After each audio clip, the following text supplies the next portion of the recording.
ಆರಾಮ್ಕೋರ್ ಯಾದವರಿಗೆ ಈ ಶ್ರೀಮಂತನ ಗಾಡಿ ಬರೋ ಕಾಣಿಸೋದಿಲ್ಲವೇ ನಿನಗೆ? ಮಗನೇ ಆರಾಮ್ಕೋರ್ ಗ್ರಾಮ್ಕೋರ್ ಎಂದು ಮಾತನಾಡಿದರೆ ನಿನ್ನನ್ನು ಹುಟ್ಟಿಲ್ಲ ಎನಿಸಿಬಿಟ್ಟೆನೋ. ಇಷ್ಟಕ್ಕೂ ಈ ರೋಡ್ ನಿಂದ ನಿಮ್ಮ ಅಪ್ಪಂದ. ಈ ಶ್ರೀಮಂತ ಯಾರೆಂದು ತಿಳಿದುಕೊಂಡು ಮಾತನಾಡೋ ಮಗನೇ. ಕುಂತೆ ನೀ ಯಾರಾದರೆ ನನಗೆ ರೋಡ್ ಎಂದು ತಿಳಿದುಕೊಂಡು ಮಾತನಾಡುವ ಅವಶ್ಯಕತೆ ನನಗಿಲ್ಲ. ಇನ್ನೊಂದು ಸಾರಿ ಮಗನೇ ಎಂದು ಸೊಕ್ಕಿನಿಂದ ಬೊಗಳಿದರೆ ನಿನ್ನನ್ನು ದೋತು ಕೂಡ ಮಾಡುತ್ತೇನೆ ಬಲೂಷ. ಸೊಕ್ಕಿನ ಕೊಂಡೆ ಈ ಶ್ರೀಮಂತನಿಗೆ ಬಾಯಿಗೆ ಬಂದಂತೆ ಮಾತನಾಡಿ ಕಳೆದುಕೊಳ್ಳಬೇಡ ನಿನ್ನ ಪ್ರಾಣವೆಂಬ ಪಾಚಿಯನ್ನು. ಪ್ರಾಣ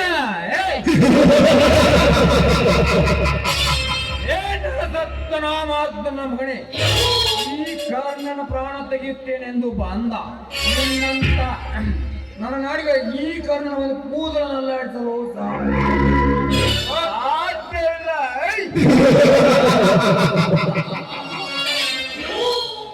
ಸೊಕ್ಕಿನ ಕೊಂಡೆ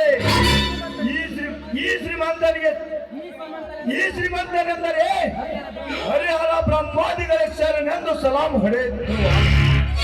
ಅಸಾಧ್ಯದ ಮಾತು ಈ ಶ್ರೀಮಂತನ ವಂಶದಲ್ಲೇ ಬಂದಿಲ್ಲ. ಅಂತದ್ರಲ್ಲಿ ನೀನೇನು ಕಳ್ಳರ ಗುರು ಕಾಡುಗಳ ದಂತ ಚೋರ ವೀರಪ್ಪಣ್ಣನ ಅವರಪ್ಪಣನು. ಹಾಗಾದರೆ ಅಷ್ಟೊಂದು ಸೂರ್ಯನಿರುವೆಯ ಅಷ್ಟೇ ಅಲ್ಲದೆ ಈರನು ಹೌದು.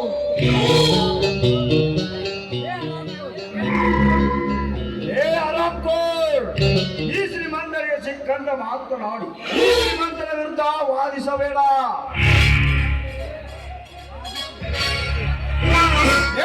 ಸತ್ತನಾಮಾರ್ದನ ಮಗನೇ, ಈ ಕರ್ಣನಿಗೆ ಪಿಸ್ತೂಲ್ ತೋರಿಸಿದರೆ ಹೆದರುವಿನೆ ಎಂದು ತಿಳಿದಿರುವೆ.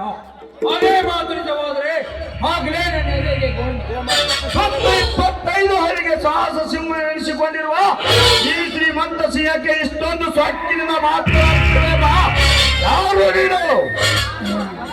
ನಾನು ಬಡವರ ಬಂದು ನೇರಾಗಿ ನಿಮ್ಮಂತ ಕಟುಕ ಶ್ರೀಮಂತರ ರುಂಡ ಚಂಡಾಡಲು ಸಿದ್ಧನಾಗಿ ಬಂದ ಜಗದೇಕ ವೀರ ಗಂಡುಗಲಿ ಗಂಡ ಗಂಡ